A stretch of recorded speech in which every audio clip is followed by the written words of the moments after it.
Olá, amigos do grupo Tudo sobre Elvis Biografias. Como já vem sendo um costume, eu estou lendo alguns textos curiosos, textos emotivos da vida de Elvis. Hoje eu preparei um texto e eu mesclei dois livros. Um é Elvis, O que Aconteceu, e o outro já é um conhecido nosso, o Elvis de Goldman, né? By Goldman. Hoje eu trato sobre a relação de Elvis com a mãe dele, né? O quão eles eram ligados e como foi que Elvis recebeu a notícia e como ele reagiu quando ele soube que a mãe dele morreu. Eu começo então com Elvis, O que Aconteceu. Havia uma vizinha dos Presley chamada Faye Harris. Ela foi amiga dos Presley quando eles viveram em Tupelo.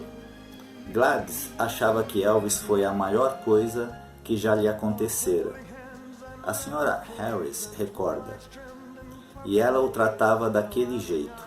Então aqui a vizinha, testemunha ocular, em seu relato nos traz como era a mãe de Elvis, né? Ela cultuou aquela criança desde o dia que ela nasceu até o dia de sua morte. Ela sempre o manteria em casa ou, quando o deixava sair para jogar, estava sempre olhando para fora para ver se estava tudo bem.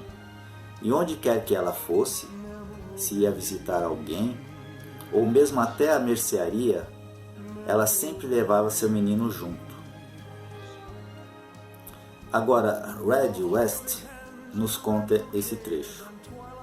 Ele relembra que uma vez Gladys jogou mantimentos em uma criança que estava ameaçando bater em seu filho. Ele foi, no sentido mais amplo, um bom menino. Red coloca desta forma: ele simplesmente adorava os fundamentos de sua mãe.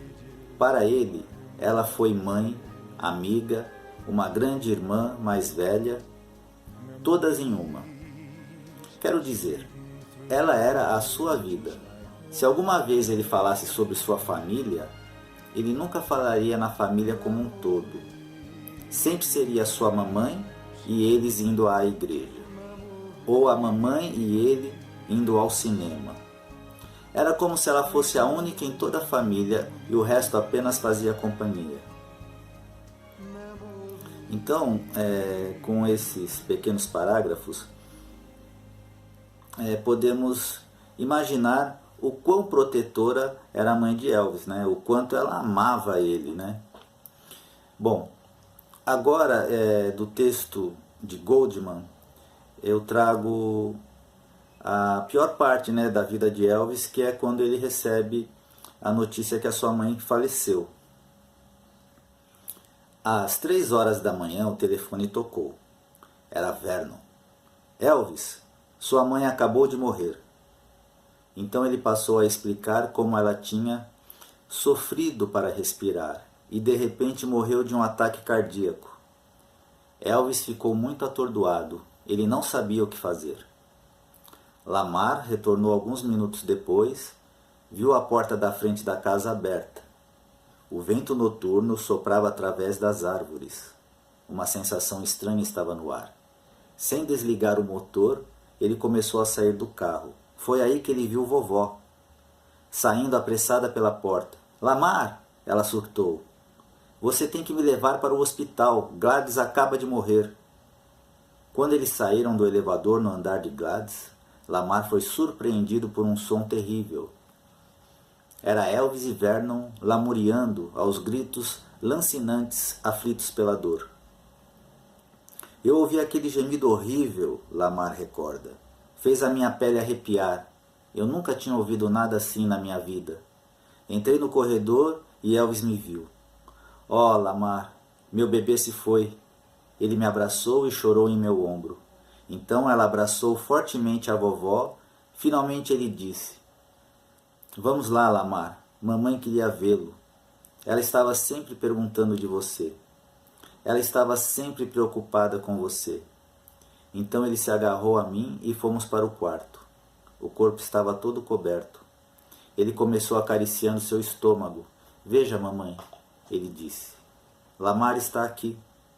Eu não consegui lidar com isso. Tive que sair. Elvis permaneceu ao lado do corpo, balançando para frente e para trás durante o luto.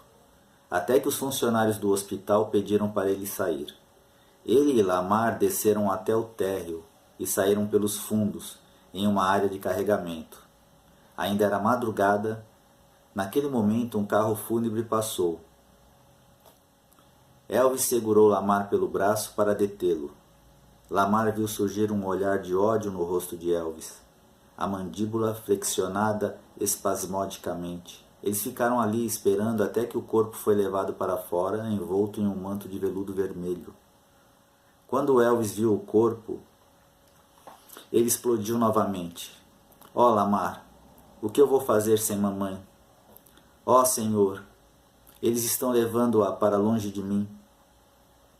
Os médicos, perplexos com a morte de Gladys, solicitaram uma autópsia. Elvis não quis saber porque sua mãe tinha morrido. Qual a razão da morte? Ele tinha a intenção de mantê-la viva em sua mente. A autópsia não foi autorizada. Mais tarde, naquela mesma manhã, o carro fúnebre veio através da entrada, carregando o corpo de Gladys. Elvis estava vigiando. No momento em que ele viu o grande carro negro dirigindo até a colina, ele gritou para Vernon. Papai, mamãe está chegando em casa. Veja, mamãe chegou. Quando o enorme caixão, com acabamento em prata sob cobre, foi montado no catafalco na sala de música, e a tampa levantada, Elvis se jogou sobre o corpo. Então, ele deu um passo para trás para admirar sua mãe. Olhe a minha mamãe, ele exclamou. Está tão bonita. Gladys foi embelezada pelos agentes funerários. Seu cabelo tinha sido modelado, os cílios moldados para fora. Ela estava vestida com uma roupa cara que Elvis havia comprado para ela. Minha mãe adorava coisas bonitas, mas ela não as usava, chorou Elvis. Ele permaneceu ali, consumindo Gladys com os olhos. Ele pediu para ver seus pés. Agentes funerários trocaram olhares perplexos. Relutantemente, eles obedeceram, erguendo a colcha de cetim e expondo seus pés vestidos de chinelo. Instantaneamente, Elvis apertou os pés de Gladys e acariciou-os, derramando um fluxo de conversa de bebê ininteligível. Naquela noite, Elvis estava completamente perturbado. Ele não poderia ser persuadido a abandonar seu posto ao lado do caixão. Quanto mais pessoas chegavam à casa, mais extravagante se tornava o comportamento de Elvis. Finalmente, ele se virou em desespero para Lamar e gritou. Eu não aguento mais ver ninguém. Estas pessoas estão me deixando louco. Lamar passou a trabalhar imediatamente limpando a casa dos hóspedes. Quando ficou tarde, um médico foi chamado e deu uma injeção em Elvis que o colocou para dormir. Ele sofreu pesadelos violentos. À medida que a hora para o enterro se aproximava, Elvis pediu para o médico de Gladys deixar seus pacientes e partir para Graceland. Ele queria que o médico ficasse ao seu lado durante a sua aprovação. Quando a limusine com a família Presley apareceu na casa funerária, o corpo havia sido transferido para a capela oeste. Elvis, com o rosto inchado, os olhos vermelhos e pálpebras pesadas, mal podia se arrastar para longe do corpo por tempo suficiente para abraçar aos prantos James Blackwood e G.J. Summer, que tinham chegado no último minuto. Mal a cortina foi tirada, os agentes funerários começaram a remover o caixão para o carro fúnebre. Elvis ordenou para parar. Ele insistiu que eles abrissem a tampa novamente para que pudesse ter um último momento com Gladys sozinho. Os homens obedeceram. Enquanto ficavam em silêncio constrangido, Elvis atirou-se sobre o caixão e murmurou palavras incoerentes em conversa de bebê.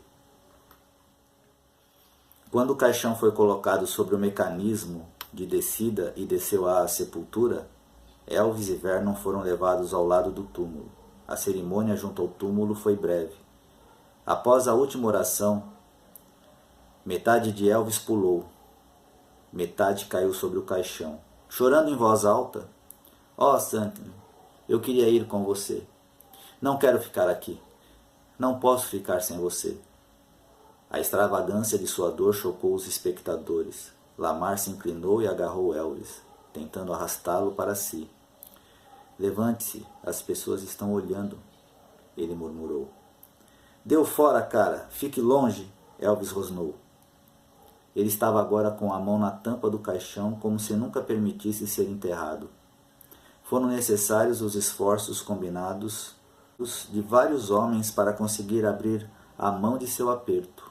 Por fim, ele foi levado trôpego da colina até o carro à espera. Bom, aqui eu termino o trecho do livro do Goldman e, para finalizar esse mix, eu trago